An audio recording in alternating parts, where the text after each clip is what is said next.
¿Y qué dicen los expertos? Un podcast de la Fundación Gaspar Casal.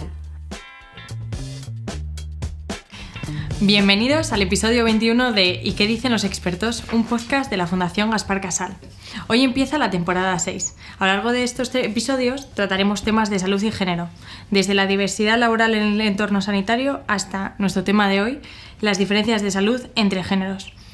Hoy, para tratar este tema, tenemos con nosotros a Manuel Ansó, director de Government Affairs de Organon, para hablar de la salud de la mujer y responder la pregunta: ¿cuáles son las diferencias por razones de género? Buenas tardes, Manuel.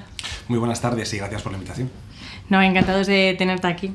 Además, esta es una temporada un poco especial, ¿no? Porque normalmente somos todo mujeres menos los entrevistados.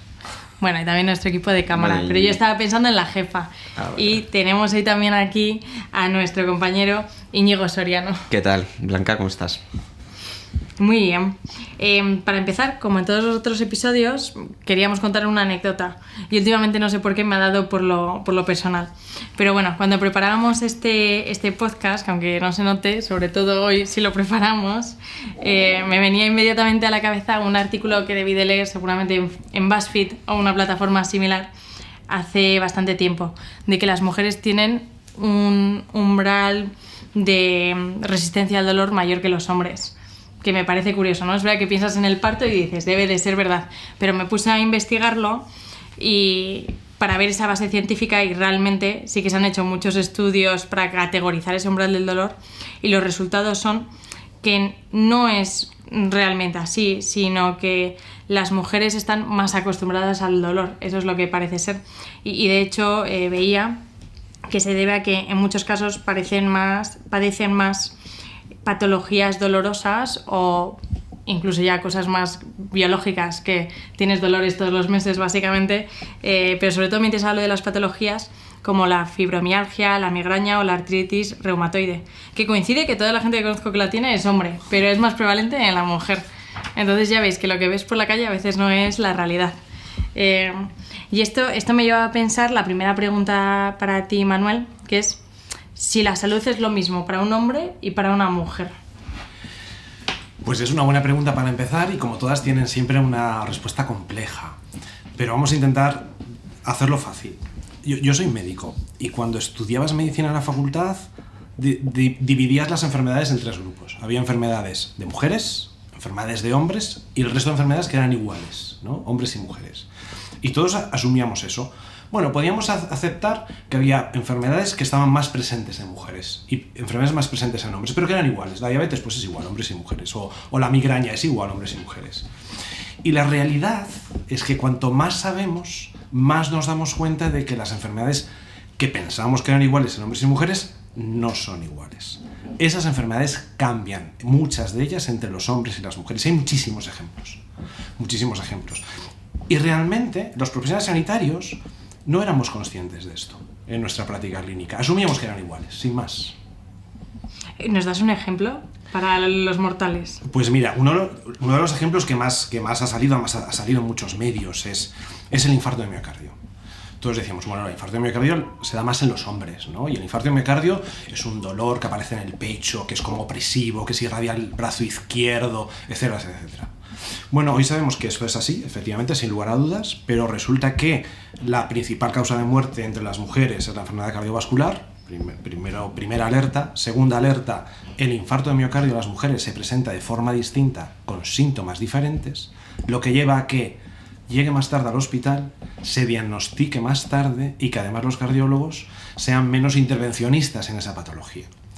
Y es muy curioso esto porque son los propios cardiólogos los que en los años 90 se empezaron a dar cuenta de esto y han ido cambiando muchas cosas, y aún hoy una mujer llega aproximadamente una hora más tarde al hospital después de sufrir un infarto de miocardio, y dentro del hospital tarda aproximadamente una hora más que los hombres en ser atendido, porque se sospecha muchísimo menos de que esos síntomas son los síntomas de un infarto de miocardio.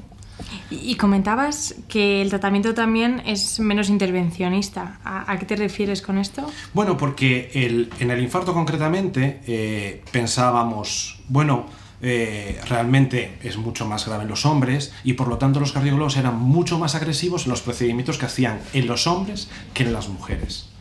Hoy, sin embargo, cuando analizamos los datos nos damos cuenta que las mujeres tienen 3 veces más mortalidad durante el primer año después de un infarto que los hombres, y además se beneficiarían de ser más agresivos en las intervenciones, digamos, de cateterismos, etcétera, etcétera, después del infarto, que en un hombre, y sin embargo se hacían menos, o incluso se hacen menos cuando lo analizan hoy, por esta sensación o percepción falsa de que los infartos eran menos graves en las mujeres.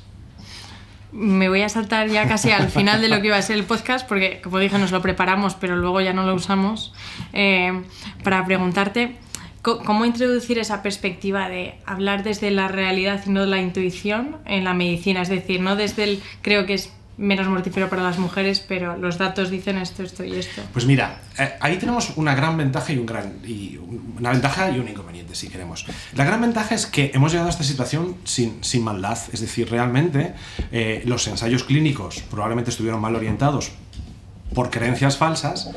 La formación, nos formábamos así porque creíamos que era la formación correcta, y hoy tenemos la gran ventaja de que los profesionales sanitarios en general nos movemos mucho por los números, por la evidencia.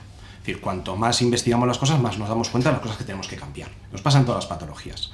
Y ahora pasa mucho por esto que antes era una intuición y hoy ya tenemos muchos estudios que nos dicen que es así, el ser capaz de llevarlos primero a las facultades, para que las nuevas generaciones de los profesionales sanitarios se formen desde la facultad sobre estas diferencias de género, de sexo y género alrededor de los hombres y las mujeres, y también formar a los que ya están ejerciendo para que se den cuenta de estas diferencias, ¿no?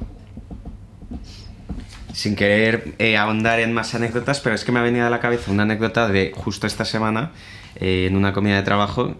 Soy abogado, o sea que nada que ver con la medicina, pero bueno, salió el tema de por qué las mujeres vivían más que los hombres. O sea, qué causas nos venían a la cabeza en una comida de trabajo, por las cuales éramos todos hombres en la mesa y analizábamos qué motivos antropológicos o qué motivos científicos podía haber en que las mujeres viviesen más años, ¿no? Y eso sí que es abrumador en prácticamente todos los países. En España al menos la diferencia es bastante grande, y sorprende un poco en paralelo que me digas, por ejemplo, que a las mujeres se les atiende 1 hora después cuando tienen un síntoma tan grave, ¿no?, como un infarto, ¿no? Entonces, no sé si eso hace todavía más meritorio el hecho de que las mujeres vivan mucho más, o si es una pura casualidad y estoy cogiendo datos sueltos de muchos lados. No, que va. Evidentemente, la salud está condicionada por muchas claves. Una cuestión es el sexo, desde el punto de vista biológico, genético, y otra que tiene que ver con el género, que tiene aspectos mucho más culturales, sociales, económicos, laborales, etcétera, etcétera.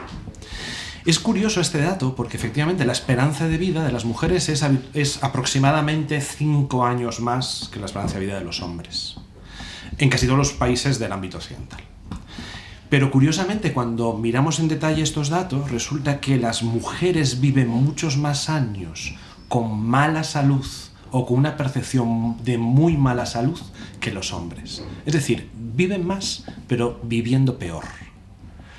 Y esto tiene que ver mucho, probablemente también, con el modelo de asistencia que tenemos, el cómo afrontamos las enfermedades específicas de las mujeres y también estas enfermedades de las que hablamos, que no siendo específicas, se manifiestan diferentes en las mujeres. Es decir, viven más viviendo peor, con peor salud. Por lo tanto, hay algo que hacer ahí, porque si vivieras más, mejor, pues estaría muy bien, pero si vives más con peor salud, y si metemos variables como, además, viven habitualmente más solas, viven con menos recursos económicos, más soledad, bueno, pues aún se meten muchas más variables que lo enturbian todavía mucho más. Y cuando un médico hombre, por ejemplo, atiende a una mujer, o viceversa, una médico mujer atiende a un hombre, ¿cómo se forma a esos médicos para que entiendan bien toda esa sintomatología? ¿Es posible esa, de alguna forma? Qué difícil, ¿no? Debería empezar en la facultad, y eso hoy no existe. No existe en España. Empiezan a existir pequeñas píldoras de esto. Existen ya muchas facultades en Europa de medicina que tienen asignaturas específicas de medicina y género, y por lo tanto empieza a existir ya esta sensibilidad alrededor de la necesidad de este conocimiento. Hace falta todo un cambio, y probablemente me preguntaréis en la investigación clínica, pero probablemente todo esto tiene que empezar en la facultad y después efectivamente tiene que ver mucho con formación y sensibilidad, ¿no? Y fíjate, me vais a permitir contaros una anécdota. y que tiene que ver con la mezcla un poco del sexo y el género. Cuando un hombre va a una consulta del oncólogo, es muy poco habitual que vaya solo. Muy poco habitual. Pues suele ir pues, con su padre, con su madre, con su mujer, con su pareja, con un hijo, suele ir acompañado. Y cuando está en el momento del diagnóstico, un hombre está preocupado de las cosas lógicas, está preocupado cuando te dice que tienes un cáncer, ¿no? Pues estás preocupado, pues, cómo va a ser, pues qué tratamiento voy a recibir, las cosas lógicas, ¿no? Cuando una mujer va al oncólogo, no es poco habitual que vaya sola. Habitualmente va acompañada, pero es más frecuente encontrar mujeres que van solas. ¿De qué se preocupa la mujer cuando está en la consulta? Pues se preocupa de las mismas cosas, evidentemente, cómo va a ser ese tumor, qué tratamiento voy a recibir, tal. Y se preocupa también de cosas que tienen que ver con voy a poder cuidar de mis hijos, voy a poder cuidar de mi marido, voy a poder cuidar de mis nietos, Es decir, se preocupa de cuestiones que tienen que ver con el género, con el rol social que juega. Probablemente el tratamiento, la quimioterapia que van a recibir los dos, si es el mismo tipo de tumor, va a ser la misma. Pero probablemente el enfoque de esa consulta tenga que ser distinto, porque los miedos, las inquietudes que tengan un hombre y una mujer frente a la enfermedad van a ser diferentes, por lo tanto, como lo afronte será distinto. Entonces, tenemos que ser capaces de ver eso para poder tener una consulta clínica, una aproximación clínica mucho más próxima a lo que la persona necesita. Qué interesante, yo creo que esta es una de las cosas que más en boga está también en medicina, ¿no? Todo el tema de los psicooncólogos, etcétera, que es una figura que está naciendo cada vez más. No sé si esto está en la agenda de formación. Bueno, pero... ese ya es más ir al detalle, pero, sí. Pero fijaros que es muy relevante, porque al final lo que nos mueve, ¿no? Es distinto, ¿no? Y aquí estamos hablando de una cosa que tiene que ver mucho con el rol de género, ¿no? Pero se publicaba hace poco, ¿no? El cáncer de colon es mucho más frecuente en hombres que en mujeres. Curiosamente, cuando el cáncer de colon está en el lado derecho del colon, tiene mucha más mortalidad. Y curiosamente, son las mujeres quienes tienen más cáncer de colon en el lado derecho. ¿Por qué? No hay una respuesta aún hoy, hay que investigarlo. Y esto tiene que ver con el sexo, es decir, hombres y mujeres, hablando de una enfermedad que es teóricamente igual, el cáncer de colon, se manifiesta diferente en hombres y mujeres. Pues hay que investigar para ser capaces de hacer una aproximación diferente por género. Y entonces por fin llegamos a la parte que ya habías adelantado, que es cómo tenemos en cuenta estas diferencias en los ensayos clínicos. Lo primero, ¿cuánto se hace a día de hoy y cuánto camino queda por recorrer? Y aquí también un poco como anécdota, es verdad que cada vez más, por ejemplo, las financiaciones públicas te piden de forma obligatoria, que si no es excluyente, que pongas esta perspectiva de género en cómo harás tu ensayo clínico. Sí, afortunadamente, desde el punto de vista de la administración pública en España, porque no es en todas partes, desde hace creo que 2 o 3 años nada más, es obligatorio incluir la perspectiva de género en el diseño del estudio. Y es muy relevante porque la inmensa mayoría de ensayos clínicos con fármacos que se han hecho en los últimos 30 años se han hecho mayoritariamente con hombres, no con mujeres. Cuando hablamos de ensayos del área cardiológica, pues probablemente con una relación de 70-30, 70% de hombres frente a 30% de mujeres. Y de ahí asumíamos todos que, bueno, como la enfermedad era igual, el resultado del fármaco iba a ser igual de útil en hombres y mujeres. Y hoy vemos que no. Y tenía sentido probablemente no meter mujeres en su momento, porque efectivamente se hacía por muchas razones de tipo, muchas veces técnico, es decir, pues para evitar, por ejemplo, pues el embarazo durante un ensayo clínico, pues no vas a estar probando un medicamento en una mujer y que pueda quedarse embarazada y esto tenía un riesgo, entonces pues maximizabas el incluir hombres. Pero la realidad que estamos viendo hoy es que los fármacos, cuando los usas en la vida real, tienen un efecto diferente en hombres y mujeres. Probablemente las dosis de los fármacos en la mayoría de los casos están calculados para hombres de 70 kilos, no para mujeres de 45 o de 50 kilos. Y probablemente están calculados para hombres de determinado rol hormonal, si queremos decir, y no una variabilidad hormonal como tienen las mujeres de forma cíclica. Es decir, que la respuesta a los fármacos que se están viendo es distinto. Y esto estamos hablando de investigación con humanos, ¿no? Pero es que históricamente la investigación básica, que se hace efectivamente de laboratorio, con ratas y ratones, se hacía con ratas y ratones machos, exclusivamente. Hoy hay revistas de investigación básica que ya exigen que las poblaciones sean de machos y de hembras, porque resulta que en la investigación básica ya se ve que cuando utilizas fármacos en ratones macho y en ratones hembras, los resultados son distintos. Si empiezas la investigación mal y después además metes solo hombres, el resultado es inadecuado al final, ¿no? Un ejemplo muy, muy bonito y que además salió recientemente publicado tiene que ver con los tratamientos en cáncer, ¿no? En la inmunoterapia. Todos sabemos que el sistema inmune de las mujeres es mucho más reactivo, ¿no? Y de hecho la presencia de enfermedades inmunes, autoinmunes, es mucho mayor en mujeres que en hombres. Los ensayos con fármacos en el área de inmunología se está viendo que había más hombres y los efectos secundarios en mujeres son mucho mayores porque reaccionan mucho más. Claro, un fármaco que estimula el sistema inmune en una mujer que efectivamente su sistema inmune es mayor, genera una respuesta mucho mayor, más efectos secundarios.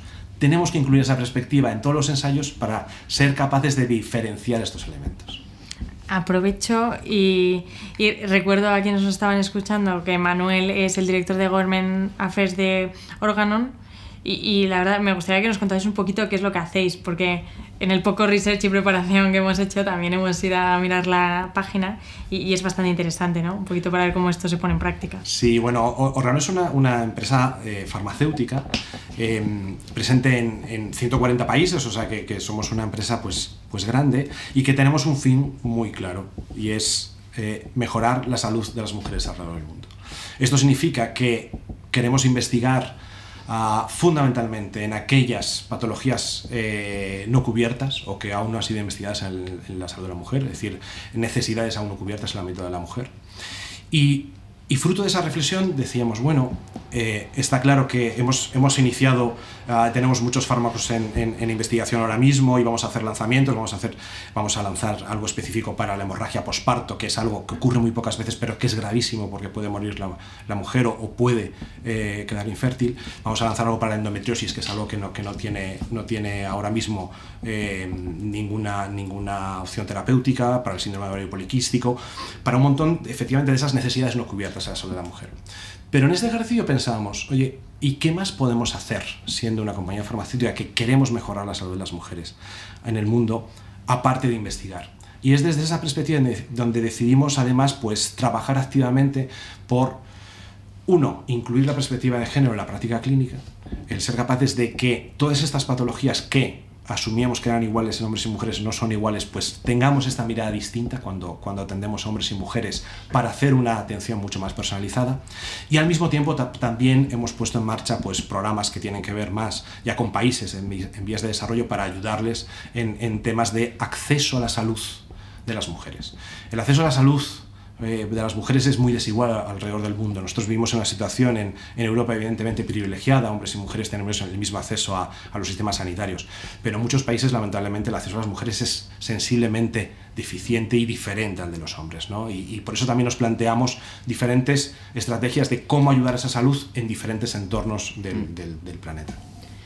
¿Crees que hay cuestiones ideológicas desde el punto de vista pues, más político o mediático que pueda de alguna forma hacer que el tema de la perspectiva de género sea como una especie de tabú o se asocie a una determinada ideología política y que eso esté jugando en su contra en determinados sectores o en determinadas empresas farmacéuticas, etcétera? De eso es de lo que debemos huir y por eso hablamos tanto de la investigación y los datos. No queremos hacer una aproximación cualitativa no, es importante la perspectiva de género en la salud. No, es que hay datos que nos dicen que las mujeres que ingresan con infarto de miocardio tardan 1 hora más en ser atendidas. Es un dato producido por la investigación científica de profesionales sanitarios. Tenemos que hablar de datos para evitar efectivamente esa potencial, efectivamente, mal uso o mala interpretación de lo que realmente es personalizar la atención sanitaria en algo de lo que no éramos sensibles ni conocedores en el pasado. Pasando de la ideología más a la acción y también para ir cerrando, que yo creo que ya pasaron los 20 minutos hace rato, es que es muy interesante, quería ver si nos podías dar 3 titulares de esas líneas de trabajo que se debería movilizar a nivel país, nivel gobierno, para avanzar en incluir la perspectiva de género en salud. Bueno, sin lugar a dudas, la primera, un gran acuerdo para incluir esta formación en las facultades. Esto es lo primero, ¿no? Es necesario que los profesionales sanitarios lo conozcan desde el inicio. La segunda tiene que ver efectivamente con la inclusión de esta perspectiva de género en las guías de práctica clínica. Es decir, las guías de práctica clínica en aquellas patologías que son sensibles a esta diferencia hombre-mujer debe ser incluida. Y podemos hablar de infarto de miocardio, de POC, de asma, de migraña, de un montón de ellas. Y una tercera que tiene que ver con el sistema sanitario. El sistema sanitario tiene que también ser sensible a esto. Y cuando hablamos de sistema sanitario quiere decir que cuando mezclamos sexo y género, pues la accesibilidad de las mujeres muchas veces es más compleja. Su rol social hace que tengan en muchas ocasiones más compromisos o un compromiso social mayor que les impide muchas veces atender su propia salud. Y el sistema sanitario tiene que ser conocedor de esto para ser más flexible a la hora de atender las necesidades de las mujeres. Muy Perfecto. Pues si os parece, vamos acabando con las conclusiones. Me ha parecido muy interesante todo lo que has dicho y que en definitiva a lo que va todo lo que estamos comentando aquí hoy es hacia la personalización de la atención médica, ¿no? O sea, por temas de género, o sea, por mil cuestiones más, ¿no? En vuestro caso, en Organon, entiendo que es donde está el foco, que me parece interesantísimo y especialmente también en España podemos hablar prácticamente de todo, pero introducir ese tema en otros países, como nos has estado comentando, es muy interesante. Y luego me ha parecido también muy interesante, algo que yo nunca había pensado, que era el planteamiento antiguo que se tenía de las enfermedades, como enfermedades propias de mujeres, propias de hombre y enfermedades comunes, y nos hemos dado cuenta de que progresivamente nos vamos dando cuenta de que ni tan siquiera existen enfermedades comunes, sino que hay muchísimas peculiaridades por el hecho del sexo y el género. También me ha parecido muy interesante lo que has comentado de que las mujeres tienen más esperanza de vida, aproximadamente 5 años más, pero que su esperanza de vida no va acompañada de una calidad de vida equivalente. Estás preocupada, ¿no? Estoy preocupado, sí. Y nada, y cuestiones como la anécdota que has contado del oncólogo, que efectivamente, pues cuando tú lo llevas un poco a quienes no somos médicos y quienes no estamos con pacientes día a día, si lo llevas a tu día a día sí que te das cuenta de que ese sesgo existe completamente, ¿no? Entonces me ha parecido francamente interesante. Y bueno, el tema de los ensayos clínicos, pues sobre todo la esperanza, ¿no?, de que en el futuro se pueda trabajar en esa personalización de la atención médica. Y nada, Manuel, pues muchísimas gracias por tu tiempo en el día de hoy. Gracias a vosotros por vuestro tiempo y además añadir únicamente es que hacer todo esto no tiene un coste adicional y en los tiempos que corren es muy importante. Es solo cambiar la mirada. La mirada en hacer las cosas, con lo cual debería ser fácil, solo hay que trabajarlo. Totalmente. Muchísimas gracias. Gracias. Puedes encontrar más información en fundaciongasparcasal.org. Síguenos en redes sociales.